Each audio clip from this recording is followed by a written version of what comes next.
cleared quarterback being benched in preparation for the offseason.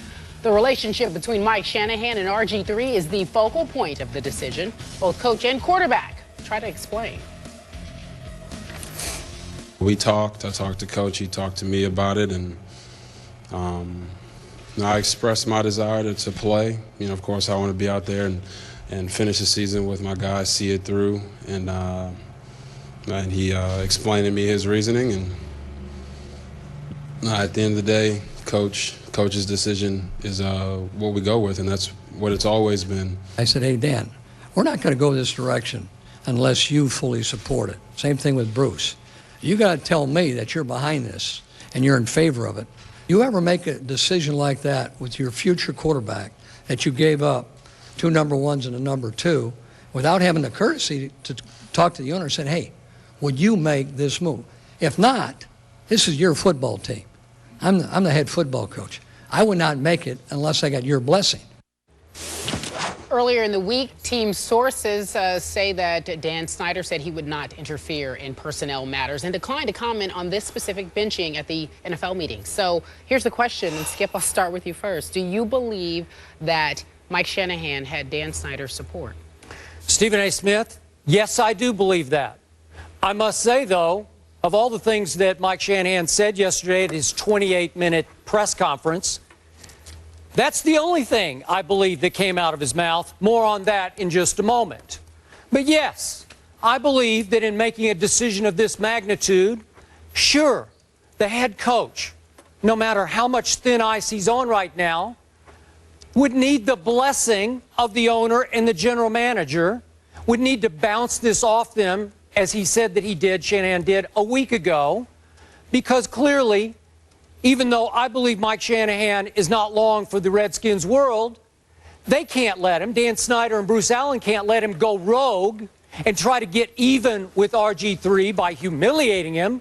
So yes, I believe they were completely on board with this, and in fact, I hope that Dan Snyder suggested this in the first place, because I have been saying for 2 weeks it's time to shut down RG3. Stephen A. Smith, he has been sacked now 24 times in the last 5 games. Why is that? Remember what Ahmad Brooks of the 49ers said after their game? He said, RG3 has the heart of a warrior, and RG3 clearly is not healthy. So RG3, as he struggles to try to find rhythm and confidence again on a still shaky, surgically repaired knee, has been trying death-defying acts on the football field. He has been throwing himself, hurtling himself into dangerous situation after situation. I hide my eyes watching him play now because he has no self-preservation mechanism left in him. He's just trying to do the best he can with what he has left to work with. It's time to protect him from himself. Maybe save him from himself, Stephen A. This is a dead-in-the-water 3-10 football team. Do you really want to risk your franchise quarterback re-injuring that surgically repaired knee or, God forbid, hurting the other knee over 3 meaningless games? No, I don't want to see that. I'm going to say it again. RG3 was the best of the young quarterbacks last year. He was great last year, and he will be great again, in part because it was time to shut him down and let him have an offseason and a preseason to get right for next year. Thank you for that much, Mike Shanahan. Well, listen, first of all, I completely disagree with you from the perspective of the intent behind all of this. When you say that Daniel Snyder agreed and co-signed on Mike Shanahan's decision, I believe that. But I believe it's important to acknowledge the reasons why. Did it ever occur to you, Skip Bayless, that Daniel Snyder is preparing for his own battles with Mike Shanahan upon his imminent dismissal? Did it ever occur to you, Skip Bayless, that if Daniel Snyder stands in the way of anything that Mike Shanahan wants to do, then it would compromise the argument that, you know what, just cause for firing, which means I might not have to give Mike Shanahan all of the $7 million I contractually owe him for next season in the event that I dismiss him? Daniel Snyder is playing chess. He ain't playing checkers here. and it's about his money. It's about what he believes this man deserves. And I think that he's preparing himself for battle. It's not so much about protecting RG3. The fact of the matter is, if you were going to protect RG3, shouldn't he have been sitting down a long time ago?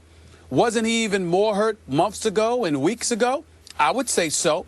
The games were more pivotal then. He was taking some violent hits back then. A matter of fact, I saw him just this past weekend playing in inclement weather, which can't help you with your knees. When you're sliding all over the place, you could tweak anything. Nobody sat RG3 down then. And by the way, it was against the Kansas City Chiefs, who's one of the elite teams in the NFL this season. And still in all, you benched them then. Now, when you look at a Mike Shanahan and you talk about RG3, your franchise quarterback, Skip, I submit to you a question. Are you sure that Mike Shanahan views RG3 as a franchise quarterback? Are you sure that Mike Shanahan doesn't think that Kirk Cousins may be better than RG3? This is the dude that didn't want to draft up to acquire RG3. This is the dude that had to do it because he was pushed by Daniel Snyder, who wanted him to trade up. This is the dude that was willing to hold on to his picks and draft Ryan Tannehill, according to my sources, which I completely and unequivocally trust in this regard. Mine too. This is that Mike Shanahan. So in light of that reality, Skip, I would say let's not assume that Mike Shanahan is doing this or Daniel Snyder has co-signed on this to protect their quarterback. Mike Shanahan is doing this because, as far as I'm concerned, he's quit on the Redskins franchise. He's out the door already. He's trying to embarrass RG3. I really believe, after watching that press conference yesterday, that he is making a concerted effort to really dig the nail in. I felt bad looking at RG3 yesterday. I saw a kid humbled. I saw a kid embarrassed. I saw a kid that did just biting his teeth. Lord, that boy needs some chapstick with how much he was biting his teeth, biting his lip rather, because he had to bite his tongue as well to hold back from saying what he really, really wanted to say. But in the end, you're talking about a coach that has found a way to evade the real issue. Horrible defense. Horrible special teams. There's a plethora of a multitude of pieces of evidence circulating all around the Redskins to show that Mike Shanahan hasn't done his job. And instead of us focusing on that, we're focusing on RG3 and what RG3 hasn't done instead of Mike Shanahan and the horrible job that he has done. Mr. One playoff victory over the last 13, 14 years since John Elway walked away. It's ridiculous. So I'm not sure if you agree or disagree with me, because aren't you the dude who said after the playoff loss that Mike Shanahan should have yanked RG3 in the second quarter, at least by halftime, to protect the franchise quarterback? What does that have to do with this year? Well, why wouldn't you yank him now? Or, as I said 2 weeks ago, now that it's a lost season and you got awful defense and awful special teams, why would you risk him in the middle of that mess for the rest of the year? Because what I'm saying to you is that he's healthy enough to play. I made the argument about RG3 needing to be yanked in the playoffs because, in my opinion, against that Seattle defense, he was clearly not well enough to play once I saw him run around a couple of times in the first quarter. And once he got hit high out of bounds, and then he still labored to get up. I said the dude needs to be taken out of the game because he's not fit to play in this game. That's not the case with what I'm watching him on the field with the Redskins. He's just not getting it done. And it's because everybody else is not getting it done. I'm not saying that RG3 is 100% by any stretch, but he is clearly healthier now and healthy enough to play compared to what he looked like after the first quarter in that playoff game against Seattle. I don't understand the confusion. Have you listened to the parade of opposing players who have said he's not healthy? Chris Canty, I mentioned Ahmad Brooks, all the way back to his own teammate Pierre Garçon. Again and again, we've heard over the last 6 weeks, he's not right. He's not healthy. Both Canty and Ahmad Brooks stepped up and said there's no way he should be playing football now. So, again, back to the premise, I think this came from Dan Snyder. Yeah, it's time to pull the plug on this year. It's time to, I'm going to say, this is just my opinion, it's time to showcase Kirk Cousins for trade.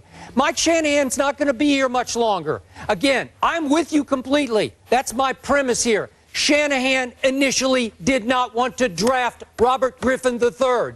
He definitely wanted to draft A, Tannehill, and B, Kirk Cousins. And I think he thought he stole Kirk Cousins because he said it the next day. We stole Kirk Cousins in the draft. Okay? Does he think Kirk Cousins is better than RG3? I believe he does. Shame on Mike Shanahan. That's why he doesn't belong there. This whole relationship was doomed from the start. So my point back to you is, remember, you just brought up the one playoff win in the last 14 years. I'm getting sick and tired of Mike Shanahan turning himself into a sympathetic figure here. Oh, yes, we agree there. Okay, how's he getting a pass? He's deflected all the blame somehow back on Robert Griffin III. It's RG3 bashing time. And it's making me sick at my stomach because you remember what happened at 3-6 last year? Okay, let me just do this before I get to this. Remember the numbers. Do you realize if I take out the 7 wins that RG3 helped pull off last year from 3-6, right? Mike Shanahan's record in Washington would be 17-38. 17-38, and you called him out last year at 3-6 when it looked like he waved the white flag and said, "We're done. I got to start evaluating for next year." And you called him out and said, if I'm Dan Snyder, I would call him into my office today and say, I want answers on how you're going to keep your job here with me. Exactly. Okay, I'm good with it now because in retrospect, RG3 saved this man's job. I think he would have gotten fired a year ago because what leg did he have to stand on? They had been pathetic to that point, and all of a sudden, miracles happened. It turned completely around, built around RG3 and his performance. He helped carry that team to a division title. So when I hear this revisionist history, and again, I'm not knocking our report from Dan Graziano, but Shanahan is suggesting he had cleaned his desk out before the playoff. Stop it. I am not buying 1 second of that now. Really? You're going to walk away from a team that just won 7 in a row and was about to be in commanding position to win a home playoff game over the Seattle Seahawks? Seriously? And I'm going back to the preseason, to your premise. I still believe Mike Shanahan got away with in preseason sabotaging RG3. He would not let him play a snap. Oh, I'm good. I took such criticism for letting him play in the playoff game. Now I can't let him play 1 snap in the preseason. I kept saying, how unfair is it to this kid to throw him in cold off major knee surgery on Monday Night Football against the Philadelphia Eagles? Seriously? And you saw what happened. He was never quite right. Well, that smacks of sabotage to me. Do I think Mike Shanahan wanted RG3 to fail this year? Yeah, I do. I do. I don't have any proof. That's just my gut feeling. But from a distance, yeah, I believe he got a kick out of the failure this season. And I'm sure he didn't go out of his way to try to correct the nosedive. I'm not going to sit there and say he wanted him to fail because if RG3 fails, then they're losing football games. If they're losing football games, he ultimately looks bad. So I'm certainly not going to go as far as to accuse Shanahan of that. I will say, however, I'm glad you came around to my mode of thinking in terms of, what I felt about how Shanahan, conducted himself or whatever. Because even though I've held RG3 accountable in his own right for how he handled things in the offseason, he doesn't deserve all of this. And what I saw from yesterday from Mike Shanahan, Skip, when have you seen Mike Shanahan joking at a press conference? That's point number 1. Point number 2, if you recall, Skip Bayless, the dude said, I'm talking about Mike Shanahan, the coach, Mike Shanahan, said in the press conference, you know what? I mean, he doesn't want to tell anybody the truth because he believes that's an in-house matter, which means that he's accustomed to lying. He's accustomed to being duplicitous. He's accustomed to omitting certain things at his behest. He's accustomed to all of these things. So he basically told the world, don't believe me in any other time, but you can believe me today. Now, I'm being honest with you today. Nobody's buying that nonsense. RG3 has clearly been sabotaged to some degree. But I will say this. You and I, where we part ways is the reasons behind it. We agree precisely on the money with what's going on. but we differ in terms of what's the motivation behind it all. I think Snyder is playing chess, not checkers, and he's preparing for battle with Shanahan. I think Shanahan is on his way out the door and is trying to salvage what I consider to be, at least recent memory, a relatively subpar reputation. You won the Super Bowl in '98. You've got one playoff victory in 14 years. I mean, that's Dallas Cowboy-esque, okay? I don't want to hear anything. I mean, who is Shanahan? I'm tired of everybody bringing up this 2 Super Bowl rings. The dude hasn't done anything in 14 years, okay? I had more hair back then. Your hair was black back then for all I know. Nobody want to hear that. So in the end, it is what it is. It's just the motivation behind it that you and I somewhat disagree on, but we are together rock solid as to what is going on right now. And RG3 is caught in the middle. A kid is caught in the middle of 2 grown men. Okay, go figure. Yet, I want you to understand, I agree with your premise. Through the offseason, Robert Griffin allowed the hero worship in Washington, D.C. to go to his head. He started to believe his superheroism, you know, like he's got those superheroes lined up and the little figurines in his locker. I think he started to think, I am Superman, I am Batman, I'm all of them, all tied into one. I agree with you on that. But I am sick and tired of Shanahan becoming the sympathetic figure and getting a pass. And I'm so happy we are acknowledging the fact that he had John Elway, albeit at the end of his career, but it was still... And Terrell Davis. Thank you. Fell out of heaven into his lap in the 6th round of the draft. With those 2, Elway and Terrell Davis, maybe in the other order, Terrell Davis #1, Elway #2, they won 2 Super Bowls. Then what happened? 1 playoff win in 14 seasons? Seriously? Wow. And he's still a genius? I don't know. By the way, Skip, think about this. What's the job of a head coach? You're the overseer of all components of the football team. They are horrible defensively, dead last in points allowed in the game of football, 27th against the pass, okay? They are horrible defensively. They are pathetic with their special teams. So let me get this straight. That's RG3's fault too? Listen, RG3 ain't perfect. I'm not absolving RG3 from much, you know that. But he has clearly been victimized now. Yesterday's press conference was a travesty. Mike Shanahan is trying to get away with criminal activity as far as I'm concerned in terms of slander. Okay, this slandering this kid, and in every way, you can slice it any way you want to. The reports oozing out of Redskins camp, clearly from Shanahan's people, trying to sit there and absolve himself from guilt. Mike Shanahan, this is the 4th year. This will mark, I'm talking Skip, he could play, he could win the rest of the games. He still will not have won more than 6 games. In 3 of the 4 years, he has been head coach of the Washington Redskins, getting paid $7 million a year. This is not a man that deserves to be a head coach again. He showed up in Washington, he didn't get it done, and then on his way out of the door, he's sitting there, he's sitting around and messing with the career and the mind of a young man who deserves better. RG3 is not perfect, but he does not deserve this. It's cruel and it's wrong, and Shanahan needs to be called on the carpet for it. There's no question. There's no question. Wow. Finally, we agree on something. Wow. Thank you. Wow. All right. You heard it here about Shanahan. Stephen A. raises a really good question. What's the true motivation here? We revisit this topic within the hour. Coming up next, Thursday Night Football. Peyton on pace for a record.